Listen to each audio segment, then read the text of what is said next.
So when you hear Sony Mavica, what may come to mind is something more like this. One of the Sony Mavica digital cameras that used a floppy disk rather than what I'm about to show you. And these are pretty iconic. These were made from 1997 to 2002. They used those ever popular 1.44 megabyte floppy disks that we all know and love. And if you're too young to know or have used one of these, this was a pretty popular medium back in the day. So, and these particular ones are pretty cool. This camera in particular is for another video, but what we're here to talk about is something a little bit different. This is the Sony Mavica MVC-CD1000. And that one part may stick out to you, the CD part. So what this is, it is a really large camera, but it can also record video. And this uses, as its medium, CDs, as you can see here. So I want to go ahead and list some of the specs of this and give you a better idea of what it offers. So the Sony MVC-CD1000 was announced in June of 2000, and many of the reviews I find online are from September of 2000, so I assume that's when it was really released. So it is a compact body style camera with a max resolution of 2 megapixels and 1600 by 1200 pictures. It does include a CCD type sensor, and you do have multiple LCDs. So you have a 2.5 inch LCD here in the back, and you also have an LCD here in the viewfinder. It does actually have a sensor that knows when you actually are looking at the eyepiece here, and it will turn that little screen on, and it matches exactly what shows on this other display here. So one of the nice things that was included in the box when I purchased this was an accessory leaflet. So if you were curious about the accessories that you might have been able to purchase back in 2000, so here are some of the accessories you could have purchased here. So you could have purchased their CDRs that they offered, which were only 156 megabytes. The ones that I'm using in here have 200 megabytes. So these are some of those. Some of our charging accessories here. And inside, we have the flash module you could order, and there it shows you how that looks on it. And if it couldn't get any bigger, yes it could. So that would plug into the side of the camera, as you can see in that photo. You also had different lenses. So there was a teleconversion lens, so you could get telephoto pictures here, and it shows you an example of how those look. You also could have gotten a wide end conversion lens, which would give you a wider field of view. And there were also an ND filter, so you could filter out UV rays so you could get a better shot. It also offered a carrying case, which I think looks just weird. You could also buy a tripod from them directly, and it looks like there were a couple different tripods you could purchase. Pictures of those are right here. And then you could also get a lens, an LCD cleaning kit to clean the LCD. So there you go. So those are some of the accessories. And here is the battery, and you cannot buy these anymore, unfortunately, but that is the stamina battery. It does have a built-in flash, and you access that by hitting this button here on the side, and it just pops out. When you are using the camera and that's closed, the flash option will not illuminate until you actually open the flash. So it will not automatically open, you must open it yourself. So what's the deal with the CDs? It uses recordable CDs, not CDRW, but CDR. And one of the things that I was concerned about is, how does deleting a picture work on a CDR? Well, here's the thing. You can delete a picture from this camera, but you do not gain the space back, because once you try to delete something from a CDR, you can't. It's not rewritable. So once that photo is written to the disk, you're stuck with it and you are losing the space that was once used by that photo. However, in comparison to the floppy disk Mavica, which this one in particular could only take 6 photos on that little diskette, this can take up to 200 photos at its max resolution on this disk, which is way beyond, way beyond what that diskette could do. So this is a much better option if you want to take multiple pictures and not have to switch disks all the time. Now, another thing you may be wondering, if you've had experience with CD recordable disks in the past, if you initialize a disk, don't you have to finalize the disk? Well, the answer to that is yes. So once you put in a new disk, you have to go into the menu and initialize that disk. And when you're done with the disk, you have to finalize it. Now, what I had thought initially was that when you take it out before finalizing it, if you put it in a computer, it will not read. However, I was mistaken. When I put this disk, after it was already initialized, photos were taken, I put it into my computer here, and it actually still read the disk, did not finalize it, and I was able to pop it right back in and keep taking pictures. So that's pretty cool. Now, however, this could be different with older systems, as this came out in the year 2000, and the systems that it would work on are Windows 2000, Windows 98 2nd edition, and Windows XP. So the way that they handle recordable disks could be a little bit different than how Windows 10 handles them. Now, you don't have to pop the disk into the computer if you want to get your pictures off. You can also use a USB cord that they included. Now, it's not USB 2, it is USB 1, but still better than nothing. So that port here is down here at the bottom, and it says digital I/O, and you'll see you just pop this out, and then of course you would need a proprietary Sony cord to USB to actually use that. Now, unfortunately, the seller did not include one of those with this, so I'm stuck doing the CD way. Not a big deal. Now, this thing is a chunk. It is huge, and it is by no means light. You must hold this with 2 hands. However, you should appreciate the fact that it does have a large lens, and it has 20 times zoom. So it does have 14 times optical zoom, and then the rest is digital. And I will show you some photographs later on in the video to give you an idea of the quality of this. I will also give you a comparison with something like this. And this is a digital Mavica, so this model here is the MVC FD71. And I will give you a comparison between these two, and the comparison is pretty large. So one of the reasons that Sony went on to make this type of camera with a CD medium versus the floppy medium is due to the resolution increasing ever much over the years, and the FD Mavica that I have only offers a VGA resolution, while this offers 2.1 megapixels.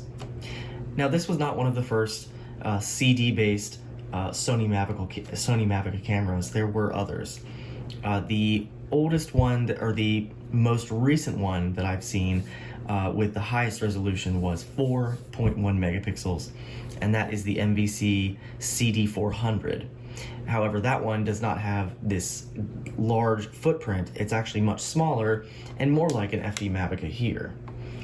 This one, however, offers that video capability that I mentioned, and it does offer a couple of different modes, but you are limited to 15 seconds of video. Now, you can keep going with it after that, but they are 15-second clips each time. Now, just to show you the size of the discs that are used in this camera, they're 8mm CDRs. So a lot of people may have a concern of, how would you fit this in a CD drive? Well, if you have a CD drive that has a tray that pops out, you should be able to play this just fine, no issue. However, if you have something with a slot loading disc where you have to actually slide it into the disc player, Sony actually thought of that, and they offer this little adapter that you clip your disc into place, and you're able to put it in a slot loading player or any other drive that may not accept these small CDs. So another first for this camera was the ability to have uncompressed TIFF format pictures. So kind of like RAW photos on current cameras, you had the option to have uncompressed pictures where you were able to have the full breadth of the picture versus using JPEG. So this does use traditional JPEG. When recording movies, it uses MPEG 2.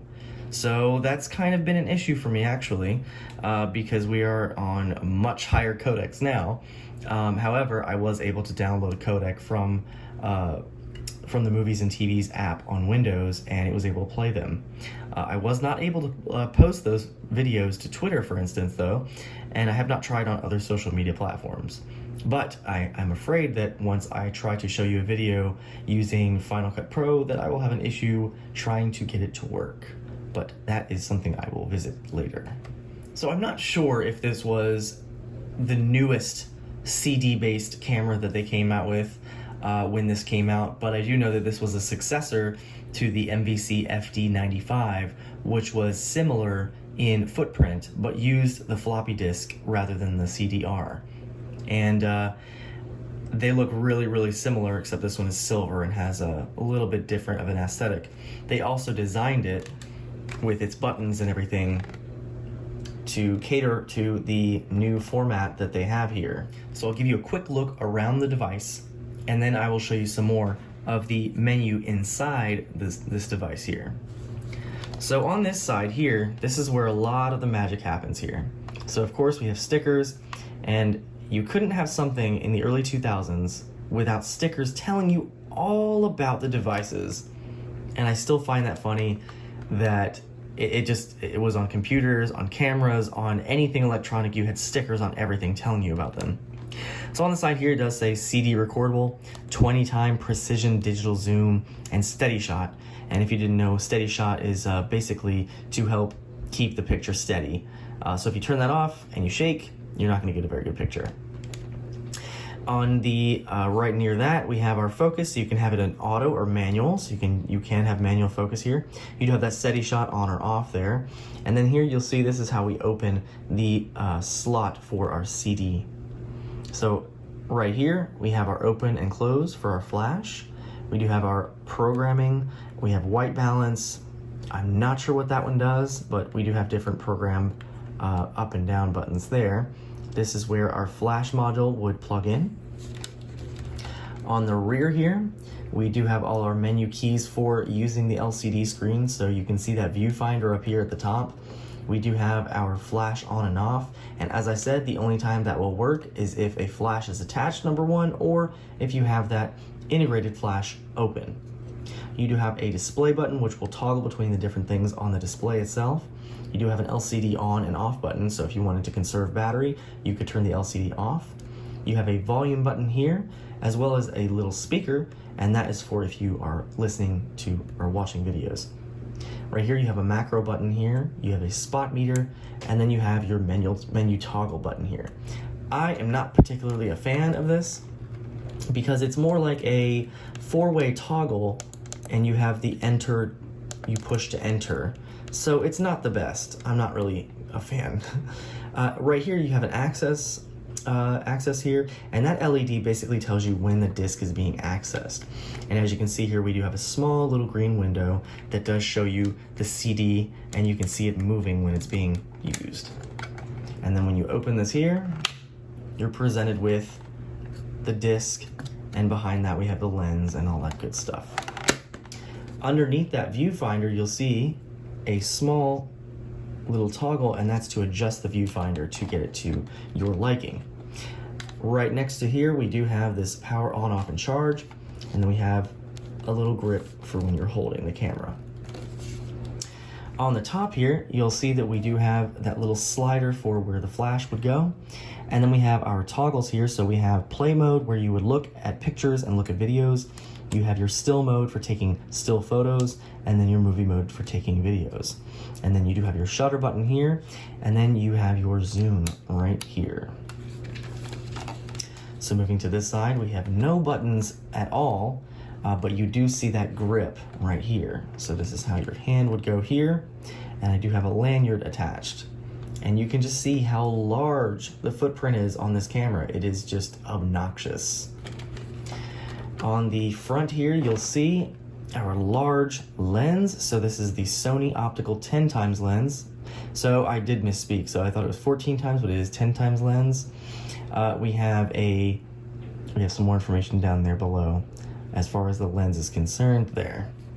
So on the bottom here, we do have our information about the camera here. So MVC-CD1000, digital still camera, and all those regulatory things. We do have our slot for opening where our battery would go here. And then, as I showed before, the digital I/O port there. You also have a tripod screw. Now right here, you do have another port, and this is for AV out, and that is another included port there. So you plug that in, and you can plug it into a TV with composite ports, and you can look at what's on the screen here. So if I wanted to record what was on the screen, I could do that from there. However, I don't have an ability to do that. Now another thing here is, as I showed you, that is where our flash is, and this is where our microphone is for taking videos. Okay, so I wanted to give you a quick look at some of the features of the menus and everything on here. So I'll show you how it looks when you turn it on here.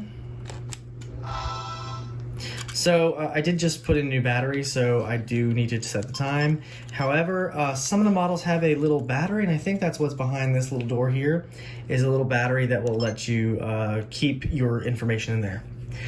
So on the screen here, you'll see we have a number 4 on the disc here. That's how many photos have been taken. When you take more pictures, you'll see a black area of the disc, and that'll just show you how much has been used. However, most of it's white, so that's how much is left. Right here, you'll see this is the resolution of the camera right now, and this is how long is left on this battery. And then you have some options down here as well. So you can also hit this display button to show less or more. And we want to hit the menu here.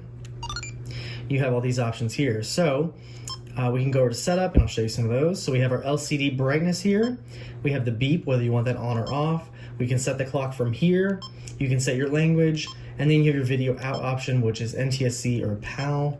And NTSC is what we use in America here, and then in other countries they use PAL. If we go down again, we go to the camera section here. We do have our exposure, so you can change your exposure. We do our flash level, which is so for our integrated flash, you can have it at normal, high, or low. Sharpness, you can add sharpness or you can remove sharpness. And we have our digital zoom. So if you turn off the digital zoom, you'll have just the 10 times optical zoom. So that's pretty nice. You have the option to turn that off completely. When we go to the file here, you'll see we have a record mode, and you have different recording modes. So TIFF is uncompressed, similar to RAW. Text, I'm not sure what that is. Voice, not really sure. Email probably makes it a little bit smaller. And then we have our normal, which is just a JPEG. Image size, we have a couple of different options. Our highest quality here is 1600 by 1200, which is the effective 2 megapixels. Below that, you have 1600, which is 3:2 aspect ratio. Then under that, we have 1024 by 768, and our lowest 640 by 480.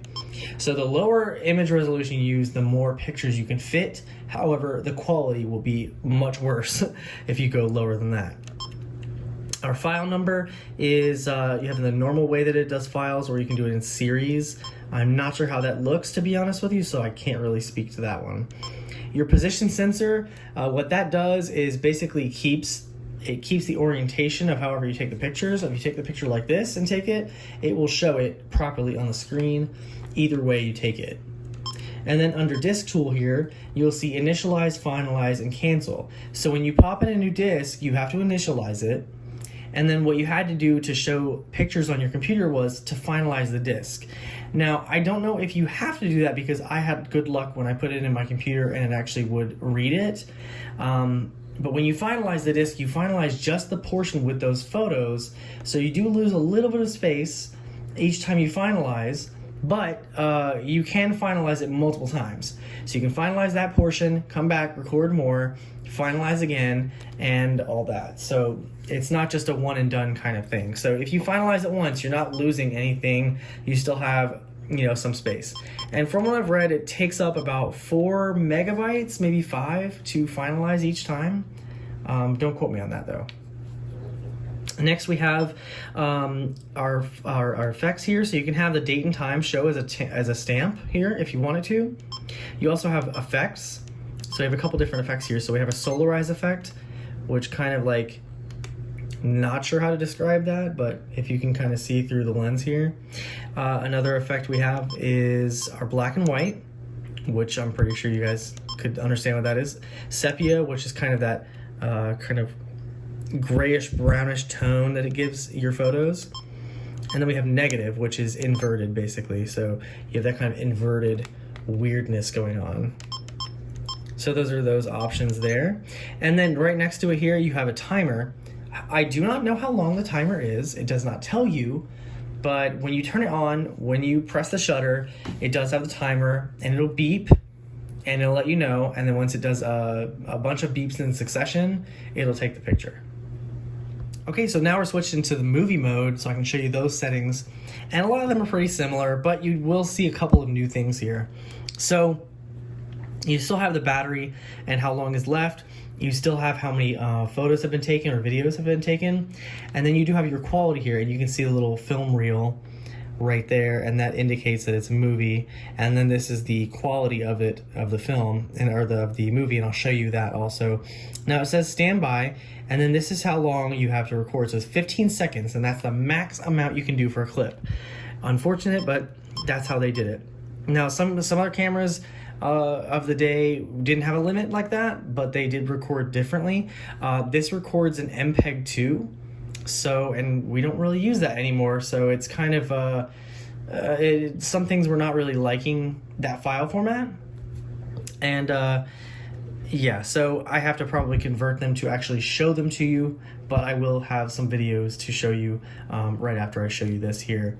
And I do have photos also that I will post. All right, so let's show you the settings here. So under the setup tab here, we have pretty much the same settings as you saw under the still tab. So we have the brightness, beep, clock set, language set, and our video out. Under the camera section, we have only exposure. Under file, we have our record time. So I'll show you those options. So of those, we have 15-second clips, 10-second clips, and 5-second clips. We have our image sizes here. So your lowest is 160 by 112, mid is 320 by 240, and then the highest is 320 high quality. Now the thing with this one is, the last time I tried to take a high quality video, it processed the whole time and never actually went through. It was really, really odd. So I will, however, try it again and see if I can get it to work, but I had trouble last time. You do have that file number as normal or series again, and you also have that disk tool again, just like in the previous menus. Under effect, we have no date and time, but we still have those same effects with the black and white, sepia, and negative and all that good stuff. You also have a timer with this one as well, and that's about all that's different here. So you're losing some of the settings, but you still have some of those settings. So yeah, that's about it as far as the menu is concerned. You do have an LCD on and off here, so if you want to turn that off, and then you can still use there's a little screen in here. I don't know if I can even show you here. So there's a little sensor that senses that you're right there. Let me see, will it let me even focus on there? That's kind of cool. So you're looking in the viewfinder right now, and as you can see, it has the same options. So if you want to put your face up to it, you can. I don't know if that'll save battery by doing it that way, but you have that option. So you can save battery by doing that. And then you have all these controls that I have mentioned before. So we have that, we have our volume button, we have our speaker here, your flash, your macro button, spot meter, and then our menu toggle. And I'm not really a fan of this menu toggle. It's kind of weird. I wish it would have been like a D-pad more kind of thing instead of an all-in-one. The other thing I wanted to show you guys is this kind of weird flex. So I don't know if you can hear this. There's this kind of weird flex because this whole part, this whole back, is the door for the disc. And you have this little window right here where you can see the disc, and I don't think you can even see it if it's moving or not. I just wanted to give you an idea of how it sounds each time. So this is in the play section, and you do have a couple other options here. So we can go through the pictures by going up to the arrows here and just going between them. Just so you can hear. And it does take a little while to actually go through them. And my nephew took a couple of these, so he was having fun with it. So that is my nephew and my sister there, having a good old time. So of the options we have here, we have those same setup options available. So the setup is available in each section. Under tool, we have resize. So that allows you to change the quality if you wanted to. We have file, and under that we have protect, so you can actually protect it on the disk so it can't be deleted. But as I said earlier, this is on a CDR, so it doesn't actually get deleted. You have print mark, I'm not sure what that is. We have slideshow. You can rotate the picture right on here.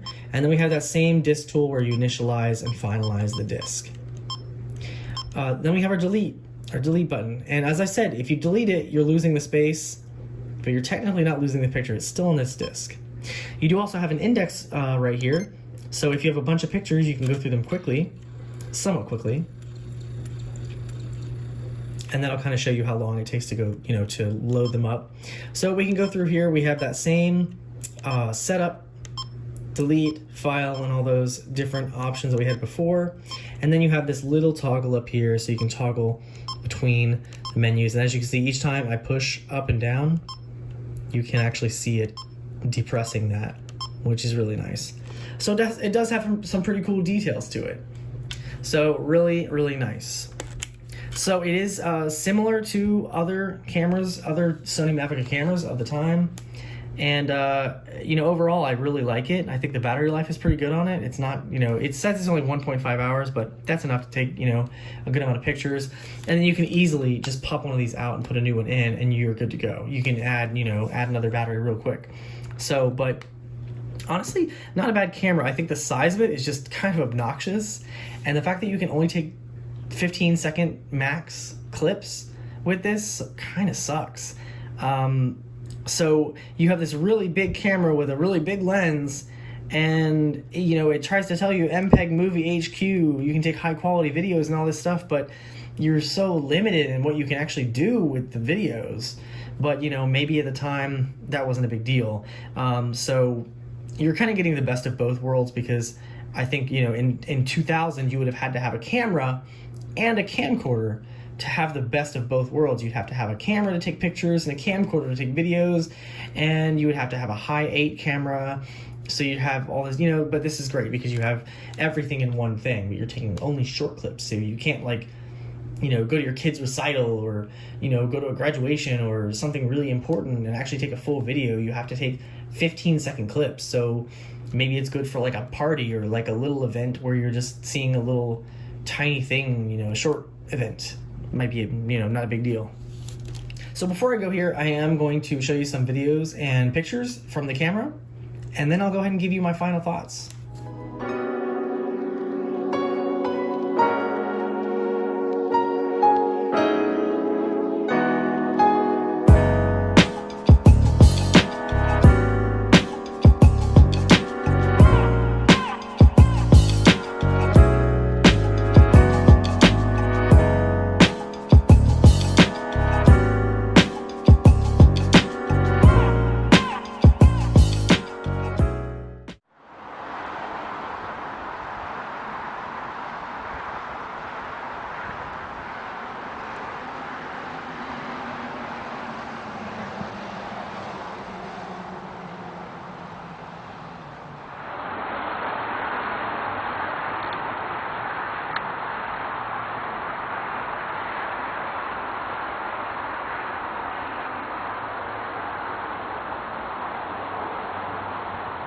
So final thoughts. It's a really cool camera. It has actually stood the test of time, which is really cool. And I do like it. I mean, I'm a fan of the Sony Mavica line, and I don't know, I'm a little nerd for it. The reason I found this was because I was looking for the Floppy Mavica, and I found this, and I just thought it was crazy how big it is and how it uses CDRs versus the floppies, and I thought it was kind of interesting. It's also interesting that it came out around the same time as the Floppy Mavicas were out. But you get this really large lens and this really great zoom, and it does take pretty good pictures. And I did compare with the Floppy Mavica that I just purchased, and man, 2 megapixels makes a huge difference. It makes a huge difference. One thing I may do in the future, and I'll probably just have to do like a poll with you guys and see what you guys think, but I was thinking I could take pictures with this and actually compare it with like earlier smartphones. So like for instance, you know, like older smartphones from 2008, 2009 had like 2 or 3 megapixel cameras, and I kind of want to see if that actually is comparable to this, or if this is still a better option than even would be in 2007, 8, 9, you know, only, you know, and this came out in 2000. So if this almost decade old at that time camera was still better than a phone camera, I'm kind of interested to see that. So I may do a poll and see what you guys think about that. Anyway, I hope you guys enjoyed this video and this look at this 20-year-old Sony Mavica camera. I hope that I have given you some highlights and insight into this kind of camera and what you may have gotten 20 years ago. Anyway, guys, if you did like the video, please leave me a like. And if you want to see more, please consider subscribing.